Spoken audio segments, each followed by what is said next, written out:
let's get into the big topics for today. Once again, this is one of those things. A lot of people want to say, oh, you're a tech tuber, you can't talk about politics. First of all, I'm a crypto tuber, all right? Second of all, crypto and politics are directly related at this point. There's no getting around that. If you disagree with my opinion, I typically have been pinning those disagreements. I am open for discussion.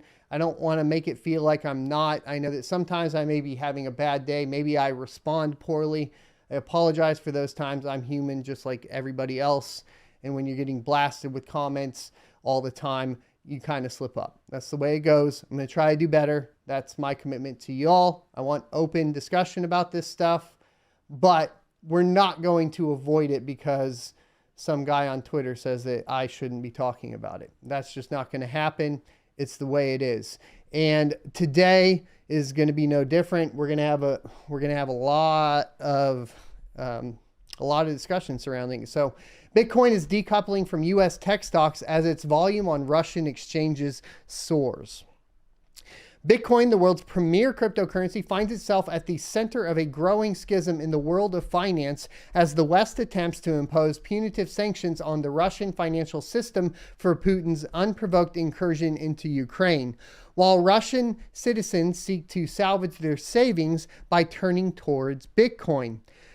Bitcoin was hammered towards the start of 2022 as the U.S. Federal Reserve's hawkish pivot hammered risk assets in general and high beta growth-heavy tech stocks in particular. Surprisingly, Bitcoin failed to live up to its touted credentials as a viable inflation hedge, suffering the same fate as the U.S. tech stocks and contributing to a confoundingly high correlation between the two. We've been covering this, since the beginning. We've been talking about this relationship.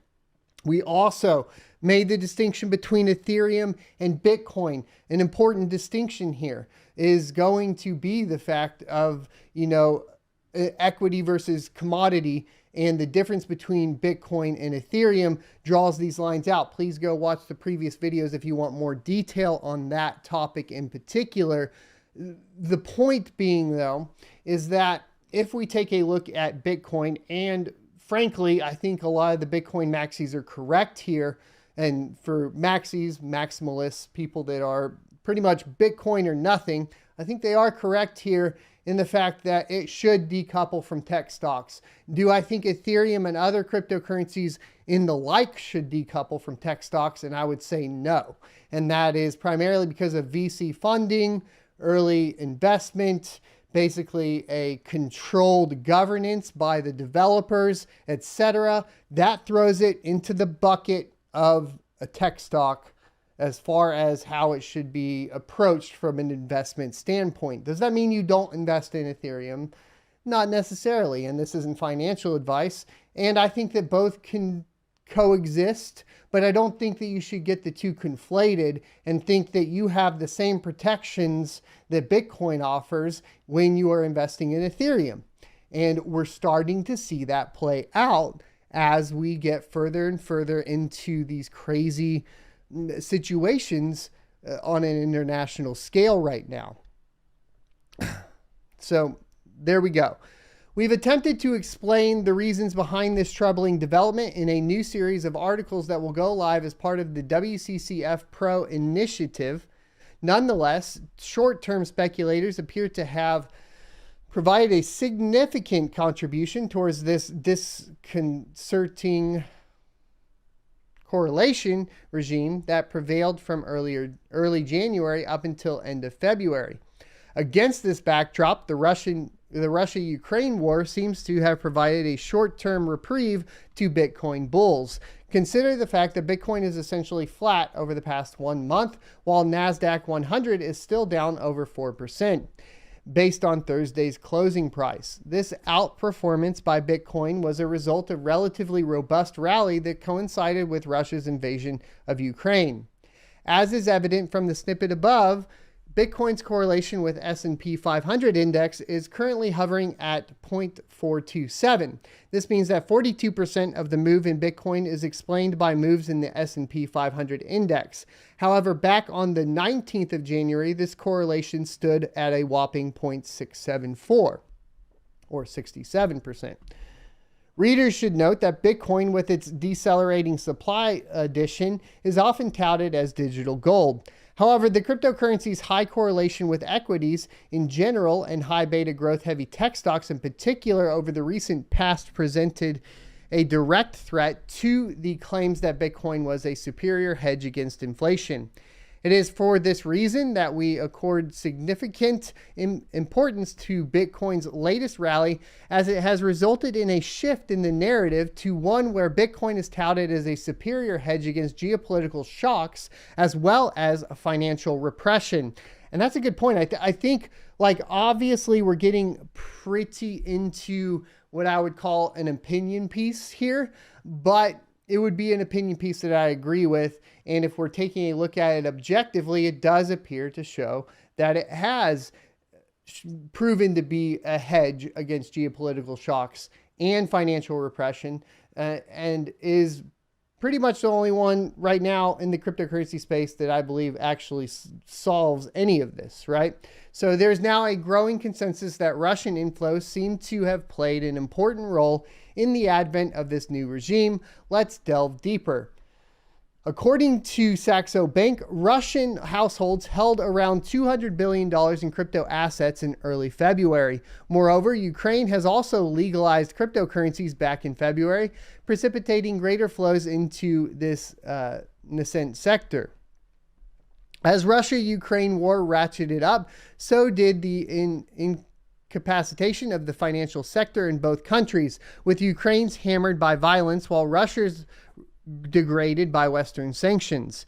Against this backdrop, it is hardly a surprise that Bitcoin ruble exchange volume has been soaring recently, as per a tabulation by the crypto analysis firm Kaiko.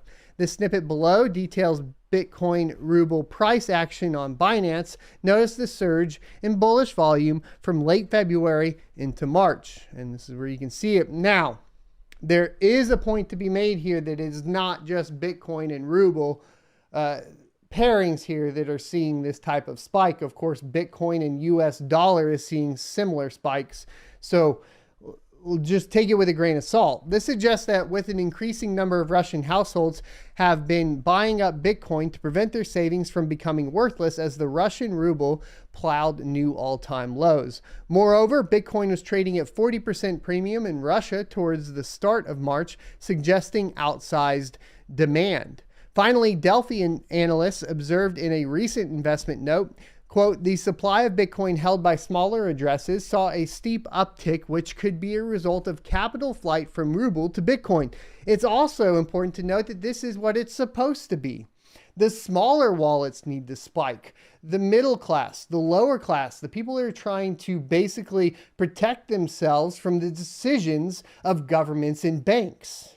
And if we can do that, as a people, as an individual, if you were doing that, what you're basically saying is, I am no longer going to participate in your society if you decide to manipulate your people. What you are doing is pulling that money out of the war machine. Now that we've established a consistent Russian bid for Bitcoin, the question emerges, how sustainable is the cryptocurrency's current rally?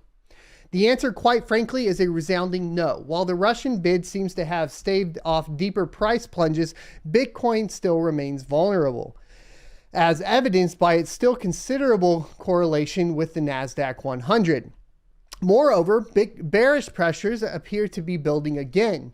Consider the fact that Bitcoin failed to turn the $42,000 into a support. This is needed for further price advancement.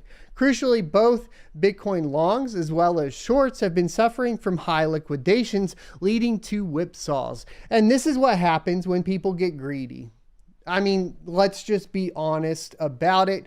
We are talking about massive shorting plays, massive leverage plays. And if you're going to be participating within Bitcoin that way, and you get wrecked, so be it to a certain extent, right? But the other flip side of that is it is affecting everybody else trying to participate within crypto, and specifically Bitcoin. So stop doing that. It's not the point of it. Nonetheless, there is hope for the bulls yet. Bitcoin's estimated leverage ratio, a key metric to gauge speculative demand, has been in a downtrend as funding rates whipsaw. Dun dun, more charts. This means that short-term traders are keeping their distance. More important, good. More importantly, this paves the way for consolidation and new sustainable bull run, perhaps in Q2 of 2022. If we see a bull run in 2022, it is by far the greatest signal that Bitcoin has broken out of its traditional super cycle. Right now is the time that we're supposed to be hitting the bear market, the crypto winter, etc. It would be really interesting to see Bitcoin completely decouple from it and then also go on a run.